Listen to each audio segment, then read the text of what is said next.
De onde surge a maldade? Estaria ela contida no nosso ambiente, na nossa convivência diária? Ou ela estaria residindo, germinando dentro de nós desde a tenra infância, até mesmo o nascimento? Hoje, pessoal, falaremos de uma obra com grandes áreas de cult, mas com impacto muito profundo e uma mensagem igualmente forte. Falaremos disso aqui, pessoal. Bezimena, de Nina Bunyevat. Vocês estão no Perdi Geek? Sejam muito bem-vindos. E aí, pessoal, espero que vocês estejam bem. Estamos começando mais um vídeo, né? Espero que vocês tenham gostado aí da maratona do DPGC, da maratona do Loveless. E estamos trazendo aqui esse quadrinho, né? Ele tem um porquê, né? Não é só porque a obra é legal e tal, e não é só porque é da parceria com a Zarabatana, né? Como sempre, muito obrigado. Vou estar falando mais ao fim do vídeo também, tá bom? Essa é uma edição muito bacana, espero, né, fazer uma resenha bacana aqui pra vocês também, porque ela é meio intrincada, com certos significados, tem uma beirada boa, assim, uma fatia boa de interpretação, e eu não sei se meramente meu ensino médio completo vai dar cabo disso aqui tudo, mas vamos fazer um esforço e vamos tentar chegar num denominador comum, numa conclusão bacana pra vocês aqui. Não vamos perder tempo, tá? Vou tentar falar mais algumas coisas durante e mais ao finalzinho também, tá? Tem algumas pormenores, algumas coisas da edição que eu acho pertinente falar, tá? Então essa aqui é a edição, tá? Vou estar mostrando pra vocês, ó. Esse aqui, pessoal, é a ficha passando também, é um reprint de capa cartão. A edição, digamos, original, que saiu aqui no Brasil também, pela Zarabatana, acho que foi em 2019, uma versão zona, acho que nesse mesmo estilo, só que capa dura, tá? E aí eu creio que a obra tenha feito sucesso e tal, e ali no finalzinho de 2024, tivemos um reprint em capa cartão, tá bom? Bezimena, tal, essa é a capa. O verniz aqui, né, vocês vão dar pra vocês enxergar aqui, nesse oval aqui, tá? Lombadinha, contracapa, aqui também tem um verniz no acabamento, tá? Ediçãozinha com orelhas, beleza? Umas puta orelha, olha o tamanhão, muito bacana mesmo. Papel offset de excelente qualidade, arte preto e branco, tá? A Nina Bunyevat é, como eu disse, que faz a criação da história. E também lendo aqui pra vocês, né, pra deixar creditado como sempre, a tradução e editoração do Claudio Roberto Martini, né, como eu sempre brinco que é o pai da Zarabatana, e a revisão da Marília Cotomati.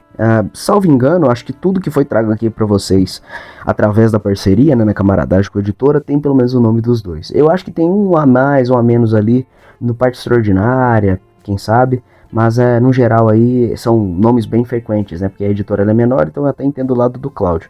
Agora, se a Marília é uma amiga, uma pessoa de confiança, a esposa do Cláudio, eu realmente não sei. Pois bem, como é que começa a história? Temos um diálogo breve entre duas coisas. Não sabemos se são dois caras, uma moça e um rapaz. Eu acho que pode ser duas entidades, como se fossem dois deuses. Que tem uma estrelinha assim, outra assim, os balãozinhos parecem sair delas.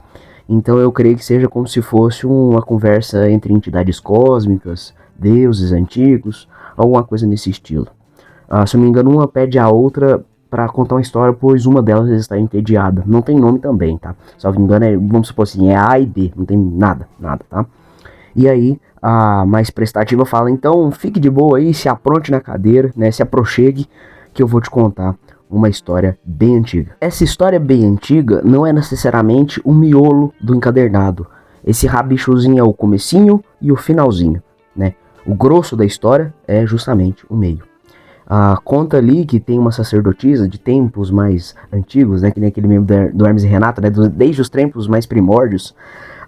Tem uma sacerdotisa, ela chega toda afobada e tal, e tem a velha, né, a dona Bezimena. Bezimena, de acordo até com o que está escrito na orelha, nas antigas línguas, eu não sei se eslavas ou sérvias, mas está ali naquele entorno, significa aquela que não tem nome. Então chamava essa dona, essa senhora mais sábia de Bezimena, né? Talvez porque o que valesse a pena nela, ou o que realmente ela tem para agregar, não é propriamente a sua, digamos, personalidade, algo assim, né? E sim sua vivência, sua sabedoria e tal. Aí a sacerdotisa mais nova já tinha o hábito de ser meio afobada, meio desesperada, não pode esperar nada, ela é muito desesperada, vamos dizer assim, né? Muito destemperada emocionalmente. Já vê ali que vai chegando na beira do lago e tal, e vê que a velha Bezimena, tá num estado de torpor, né? Aquele lance ritualístico, a pessoa dá uma desligada e fica assim. E inclusive uma página, eu não sei se separei pra vocês, que ela tá como se fosse num sinal de cruz, assim, né? Estabacada ali na beirada do lago, num, digamos, momento de transe, algo nesse sentido. Ela tá em um estado, né, em uma frequência de contemplação, ela tá de boa, só que aí chega a sacerdotisa e começa a falar, oh meu Deus, Dona Bezimena, começar a botar fogo nos nossos ídolos, nos nossos templos, eu ia falar igreja, olha que viagem, nos nossos templos e tal, estão vilipendiando, estão avacalhando com as nossas coisas, o que será do nosso povo, o que será das nossas mulheres, como você nos aconselharia a agir perante isso? E aí a Dona Bezimena vira, olha assim, tranquila, não sabe o que responder exatamente, mas ela tá num estado de boa, né? Ela não se abala, ela não se choca. E a sacerdotisa, por ser já conhecida, né, já tem a fama de ser exasperada, né, acho que é assim, exacerbada, muito afobada, como eu disse, ela fica, como você pode desfazer do meu sofrimento? Eu não consigo mais aguentar tanta, tipo assim, né, tanta porrada, tanto choque emocional, já não tenho mais lágrimas para verter, né, falando bem bonito, não tenho mais lágrimas para chorar, mais coisa para botar para fora, como você olha para mim assim, não consegue nem me dar uma resposta, uma luz no fim do túnel, vamos dizer assim, e no momento repentino, eu tomei um susto e achei engraçado, mas isso aí é coisa minha, tá? Que do nada, é bem ilustrado assim, inclusive fica aí o debate, né, que até hoje o pessoal promove essa conversa, Bezimena seria um livro ilustrado ou um quadrinho? Eu acho que é um pouco de cada um, né? De um primeiro momento ali seria um livro ilustrado, assim como na saudosa coleção Vagalume, né? Tinha a página com texto corrido e tinha uma ilustraçãozinha para ajudar ali no complemento visual. Mas tem momentos que isso é quebrado, como por exemplo, um pouco no começo do que eu vou contar agora e um pouco no final, até dentro da história do cara que eu ainda vou contar para vocês, é um quadro a quadro mais padrão de quadrinhos, mas são uma página de diálogo ou de narração e uma arte, né? Não seria uma splash page porque não é uma página dupla, mas é uma pin-up, vamos dizer assim, né? Uma página cheia ali de arte única. E como eu dizia, eu achei engraçado porque eu lembrei, tipo, da cabeça de gente maluca igual eu, né? Ela pega assim, a Bezimena pega a cabeça da sacerdotisa e pum, na água, dá um caldão. E é legal, a arte é muito massa, não sei se eu separei alguma página pra vocês aí. Ela pega e ela tem meio que um momento de transcendência. Ela mostra a cara dela enfiando na água assim, mergulhando, como se fosse pelo espaço-tempo, cai uma gotinha, chega num buraquinho e quando sai, ela reencarna como um rapaz, como um jovem dos anos 1900 e bolinha. Eu suponho que seja 1900 e bolinha, tá? Lembra um pouco, sei lá, a França, a Inglaterra. Eu não vou dizer a própria Sérvia porque eu nunca vi fotos antigas de lá, tá? Mas aí agora nós vamos pro grosso da história de fato, que é, digamos, a Odisseia, a epopeia de Beni. Se não me engano o nome dele é Benjamin, tá? Mas eu vou chamar ele de Beni que é mais fácil. Então, pessoal, o Beni, ele é um garoto atípico, no pior sentido da palavra. Ele, desde o nascimento até a tenra infância, como eu brinquei na introdução para vocês, ele é um garoto com um certo, como é que eu posso brincar para vocês aqui sem ser muito agressivo, um fogo no fiofó. Ele tem um certo, digamos, é complicado botar isso em palavras codificadas, né, truncadas assim, porque o YouTube pode vir no vídeo, né? Isso aqui é uma resenha encomendada, eu não quero falhar com o pessoal, né? A obrigação é sempre primeiro. Mas assim, desde a infância ele já demonstra sinais atípicos, vamos dizer assim, né? E não tô dizendo atípico naquele sentido da galera que usa hoje em dia sobre o espectro azul, né? Se é que você me entende. É uma tipicidade bem pro lado da maldade, da perversidade, até para uma beiradinha do erotismo também. Porque, por exemplo, tem ali nos tempos de escola, tem uma garotinha, isso é bem, não vou dizer frequente, mas é bem marcante ali na cena, mostra ele nos tempos de escola estudando. E ali tem, do lado da garotinha, né, do lado dele, enquanto garotinho, tem uma garotinha chamada, né, pelo menos o apelido dela é White Becky, que ela é branquinha e tal, aquele estereótipo da lourinha europeia, né, que não pode brincar, aquela galeguinha clássica, sabe? E ele tem uma paixão, aquele negócio que é normal da infância, só que por ele já ter alguma coisinha fora do prumo do alinhamento normal na mente dele, tem até momentos ali que ele começa a querer, digamos assim, a sarrar a mesa, esbagaçar uma fagafo, querer esganar o bem-te-vi, se é que vocês me entendem. Tanto que isso vai chegando em momentos assim, quase que insustentáveis de certa forma, porque tem um momento que ele não se aguenta e começa a passar a mão na bermuda. Isso em plena aula, e a Whiteback do lado dele. né? E aí tem uma outra página assim em sequência que é o, acho que é, eu não sei se ele estudou num colégio católico, um colégio mais religioso, mostra o cara lá que é como se fosse o sacerdote, o padre lá que também era professor, puxando a orelha dele assim, né, e corrigindo ele. E com o passar dos anos isso foi meio que se tornando de certa forma incontrolável. Ele foi se isolando, eu não lembro se ele concluiu a escola, mas tem ali na narração falando que as duras penas, com digamos, muito custo, né, de muito sacrifício, muita peleja, muito esforço, ele conseguiu se retrair, né, tentar controlar esse tipo de estímulo, por mais que ao longo dos anos, né, devam ter tido rompantes, né, sejam eles públicos ou particulares, e eu fico imaginando se ele já fazia isso no público, imagino o que ele não fazia, mesmo que moleque, quando ninguém via. Os anos se passaram, ele conseguiu se controlar, não perfeitamente, porque hoje em dia ele trabalha como zelador, faxineiro num zoológico, sabe? Mas ele é aquele tipo de sujeito que fica no canto, não incomoda ninguém, então pelo menos não enche o saco da população ou não avilta contra nada. Mas ele ainda vê aquele lance do impulso, né? Ele ainda faz muita, digamos, saliência, né? Coisas indevidas para o horário aqui, né? Que o vídeo sai principalmente para vocês. Mas ele ainda faz certas coisas em casa, mas pelo menos não perturba ninguém no serviço. Muito talvez ainda aquela pegada do que acontece no Japão ainda até hoje, creio eu, né? O pessoal reprimido, retraído, solta a cachorrada no, digamos, no sigilo, né? No particular. Dado o dia, ele encontra a Whiteback. Ele vê uma garota, né? E aí quando a cena corta e volta para aquele lugar, né? Tem duas moças, a Whiteback e uma colega. No que ele identifica as duas, principalmente a Beck, né? Ele rapidamente corre, larga o esfregão, larga o balde e vai atrás com tudo. Ele começa a correr, ele chega quase no ponto onde ele viu, né? De longe, no caso, porque ele, como ele estivesse no lugar mais elevado ali dentro do zoológico, e elas estivessem ali num pátio mais abaixo, né? Num jardinzinho, alguma coisa. Quando ele chega, ela já começou a sumir. Mas ele vê ela, né? Virando, né? Cortando, dobrando a esquina. E ele começa a correr e tenta achar, e ela tá sempre correndo pelos cantos. Então ele quase sempre tá chegando, quase sempre tá se aproximando ali, até para quem, dependendo, dar um olá, alguma coisa. Mas muito por conta ali, creio eu, é o lance da obsessão, da tara absurda que ele tinha nela. Quando ele enfim acha que chegou nela, cadê? Né? Não encontra ela, não encontra a colega. O que será que aconteceu? Né? No caso, ele chega no local, as duas estão sumidas, desaparecidas da vista dele. E ele encontra um, digamos, pequeno livro, né? Um caderninho, um livrinho ilustrado.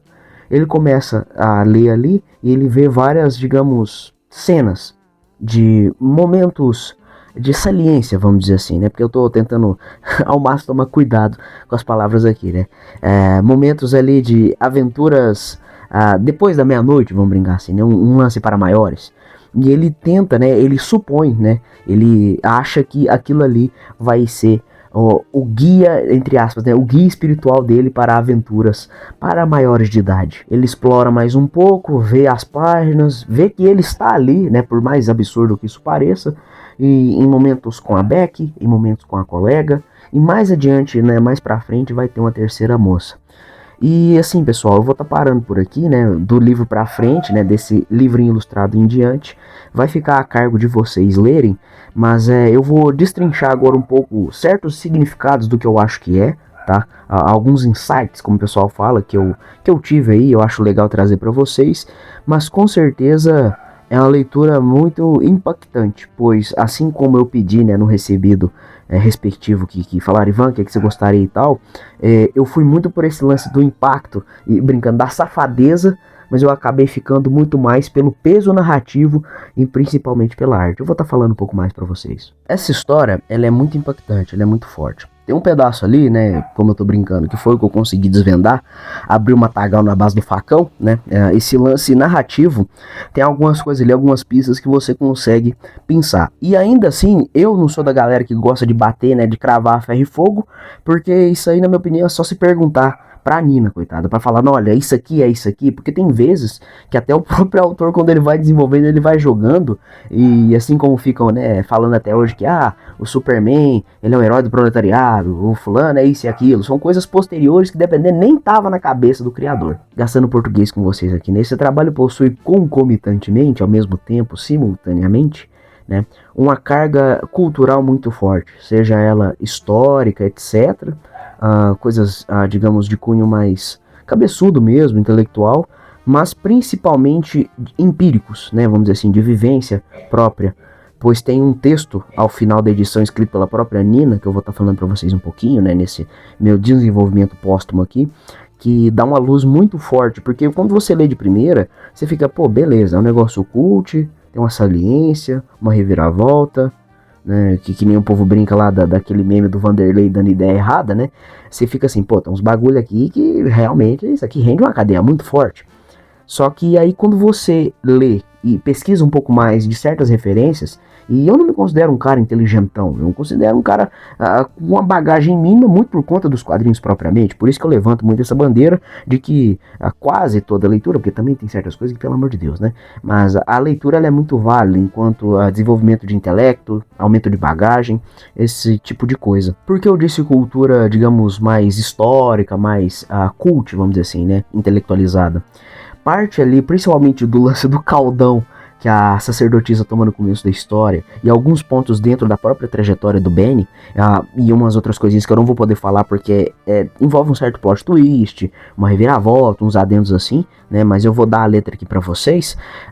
Tem uma carga assim muito presente, muito perene ali, contínua, né, dos mitos, ou no caso um mito só, não sei se é mais de uma história, envolvendo a Ártemis, o Actião e o Ciproites, né? Diz que dá pra chamar ele de Ciproites também, mas eu preferi chamar ele de Ciproites, que foi mais fácil de eu decorar, né? Eu vou estar pegando aqui a colinha, pessoal, porque é meio complicado de eu ficar falando, tá?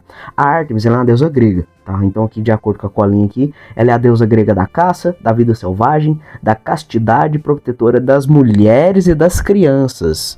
Já começou aí o ponto, entendeu? E é justamente nessa parte que pega no Bezimena. O lance das mulheres, por conta do que o Benny fará com elas.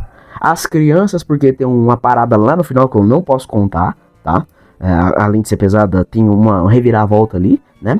E também o lance da castidade e da pureza. Por quê? Tem essas duas versões da história, né? Tem uma que é com o Actião e o Actião, né? Não sei se você é mudo. O Actião e a outra do Ciproites, que é o quê? Pela Ártemis ser esse lance da castidade, da virgindade, da pureza, vamos dizer assim, na história do Actião, né, no conto, no mito do Actião, ele sem querer, se não me engano, ou foi já na maldade, ele viu a Ártemis tomando banho no rio. Nisso que ela foi vista, né, ela conseguiu perceber que estava sendo vigiada, transformou o Actião, se não me engano, num cervo. E esse cervo, ele vai ser perseguido pelos próprios cães do Actião, que no final do conto, no final do mito, o Actião transformado em cervo, ele é comido pelos próprios cães. Além de ser um próprio castigo, eu não sei se seria uma mensagem de não devemos olhar as pessoas com certa maldade, alguma coisa nesse significado, tá? Peço perdão. Enquanto que o outro é o Ciproites. O Ciproites é quase no mesmo rumo, só que aparentemente ele tá passando na floresta e sem querer viu a Ártemis tomando banho do mesmo jeito. Só que como ela percebeu que foi sem querer, vamos dizer assim, tem esse lance de meio que para não deixar passar batido, em vez dela fazer uma sacanagem muito grande ou até mesmo passar o Ciproites, ela pegou o Ciproites e transformou ele em uma mulher. Entenderam como é que é? Dependendo da forma como você possa interpretar, o Bezimena, a história em si, é como se fosse essa adaptação, as avessas. A sacerdotisa virando Benny, no caso original o Ciproites virando mulher. Cada um pode ver de uma forma, interpretar de um jeito. Eu tô só brincando aqui com vocês, tô, digamos assim, fazendo a engrenagem rodar aqui no meu cérebro, né? E assim, pessoal, tem outros significados, né? Como o próprio Bezimena. Tem muitas resenhas por aí, eu pesquisei até para fazer um complemento aqui para não tirar tudo de uma vez e não falar uma besteira. Como, por exemplo, o lance do nome, sabe? Eu acho que Bezimena não é só, digamos assim, um nome impactante, um nome chique, vamos falar assim, né?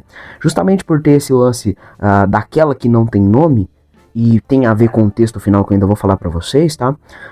O lance do Bezimena talvez seja como se fosse um coringa.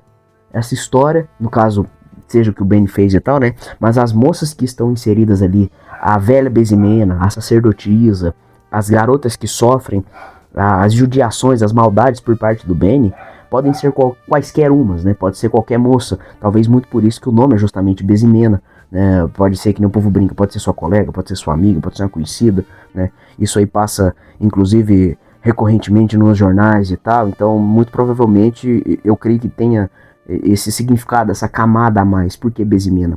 Pode acontecer com qualquer moça. A violência, ela é comum a todos, ela é perene a todos. E neste caso da violência envolvendo atos de coisas não solicitadas, vamos dizer assim, né, pro YouTube não aqui na gente de novo, eu creio que tem muito esse lance da, digamos, fetichização, talvez, a erotização, tanto por conta do próprio juízo avariado do Benny, muito por conta também, não só disso, vamos dizer assim, mas por conta de certos estímulos da sociedade, né?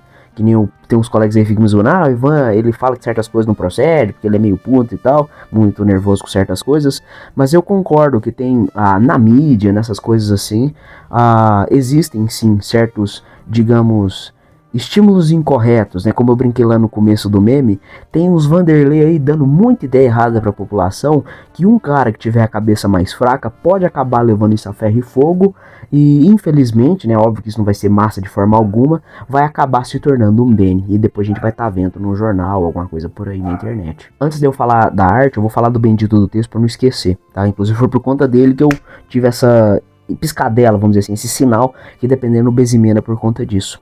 Ao final da história, pessoal, nós temos ali uma espécie de depoimento, desabafo, não pós-fácil propriamente, né? Acho que ele foi escrito em 2018, ali na data que está marcada pela própria Nina, né?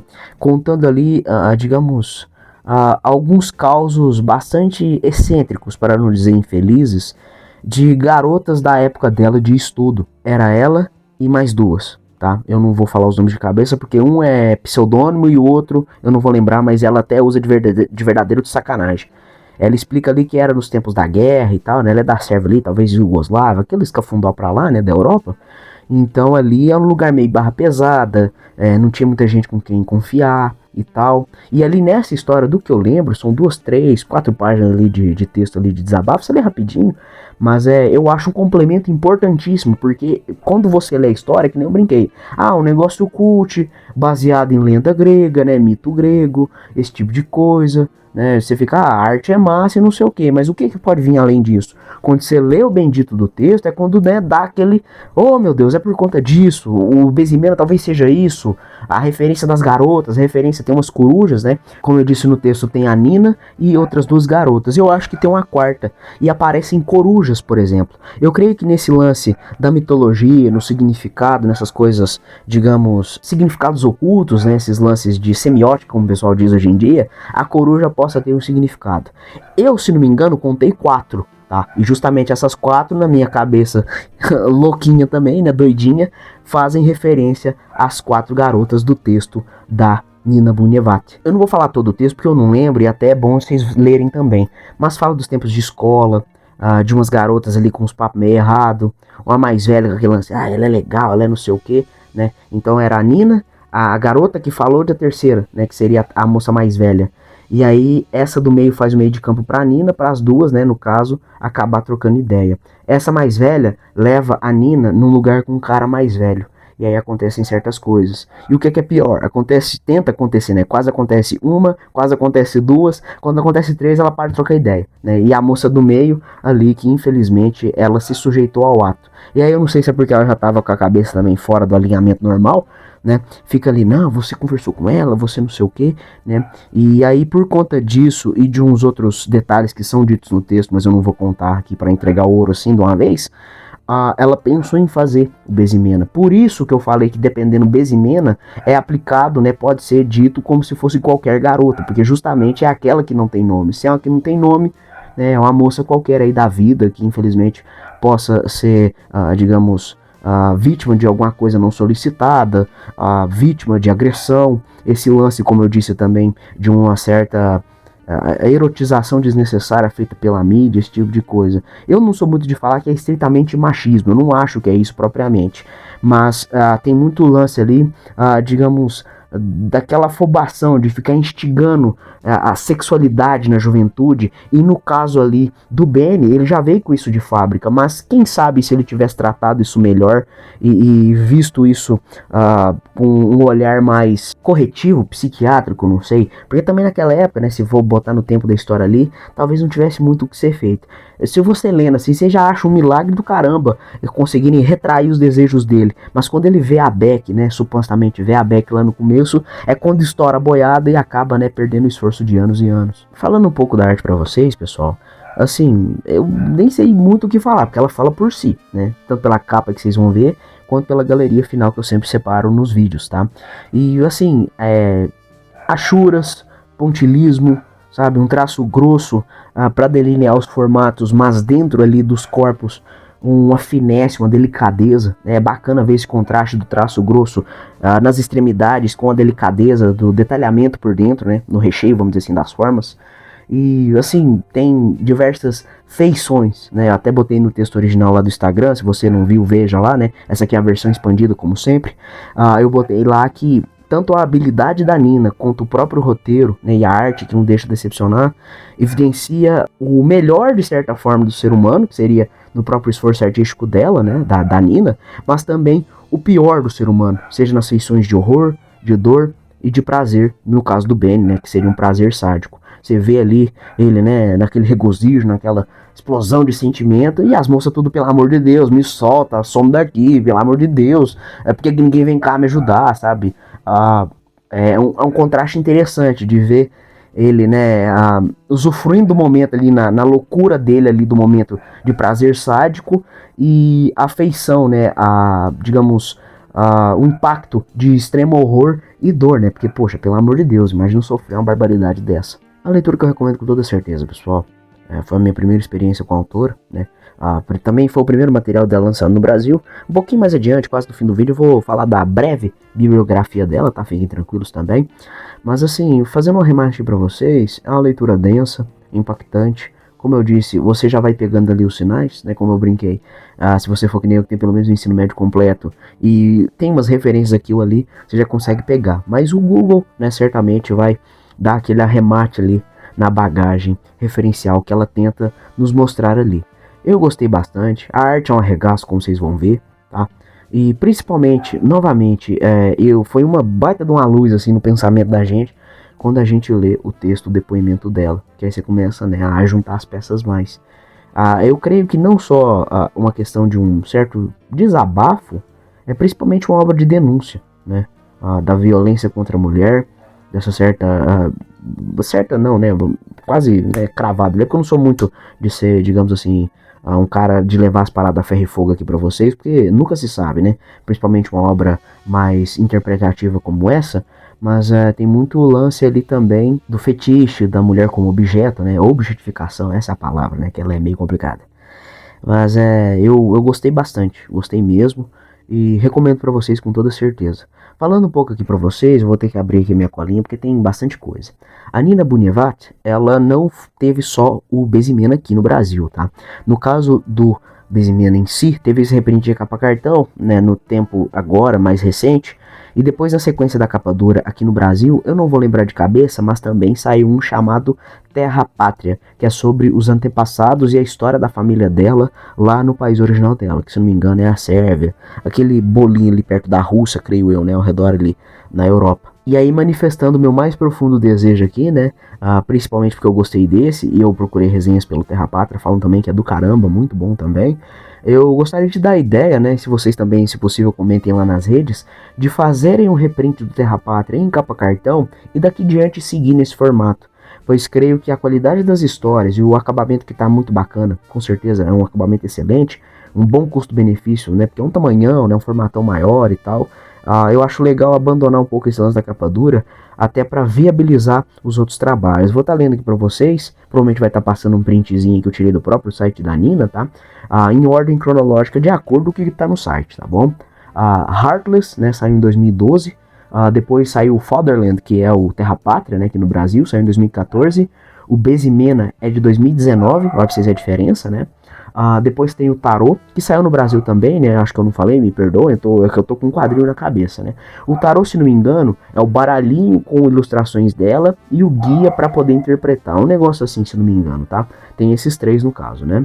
E o mais recente aí, pelo visto, sem ser o Tarô, né? Porque não é propriamente quadrinhos, é o La Réparation, né? Que saiu em 2022. Tô falando assim porque aparentemente saiu na editora francesa, né? Então, se inverter o Reparação com o Tarô, né, ficaria a 22, 23. Mas aí, no caso, são 5 obras, foram 3 já, e eu espero do fundo do coração que a Zarabatana traga, né? Claro também, né? Receber aqui e falar pra vocês. Mas como eu disse, eu acho que daqui pra frente, se for tudo em capa cartão com orelhas, vai ser mais convidativo, tanto na forma de guardar, quanto também no preço. Então, né, do fundo do coração aí, fica a ideia, a crítica construtiva. Agora, o motivo dessa resenha. Pessoal, Bezimena, né, além de eu ter pedido, etc., ela foi como uma forma de incentivo à promoção, né, para promover o novo volume da parte extraordinária, né? O volume 2, se não me engano, se chamará Os Olhos de Juliette, tá bom?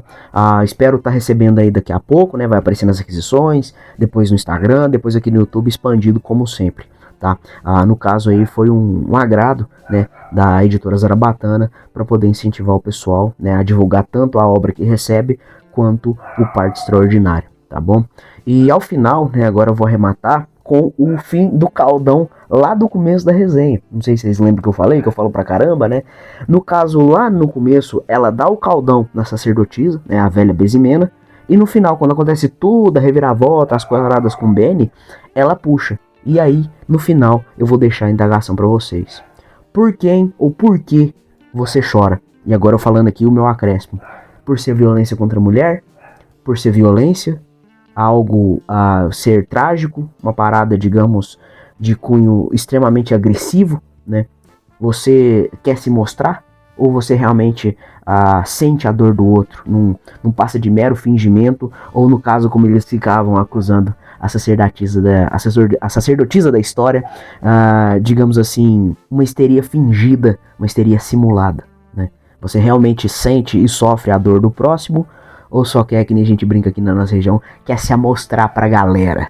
A dor, eu creio, e principalmente nessas questões mais graves, como mostra no Bezimena, é um caso muito delicado e poucas vezes assim, né? Eu creio que é um dos tipos de assunto que só quem esteve perto de uma pessoa que sofreu esse tipo de coisa, ou a própria pessoa, né? Que seria o caso do relato empírico no próprio depoimento também da Nina, né? Que quase rolou, sejam tipos de conversa assim que pouco tipo de pessoa tem moral para comentar, seja a pessoa que apoiou quem sofreu ou a própria pessoa que sofreu, tá bom? Então é isso, eu deixo aí a reflexão para vocês, né? Fiquem aí com o café filosófico, mas é isso, tá bom? Eu espero trazer aí para vocês outros materiais da Nina, espero que tenha um reprint também do Terra Pátria e outras obras dela, e também o volume 2 da parte extraordinária, com toda certeza, tá bom?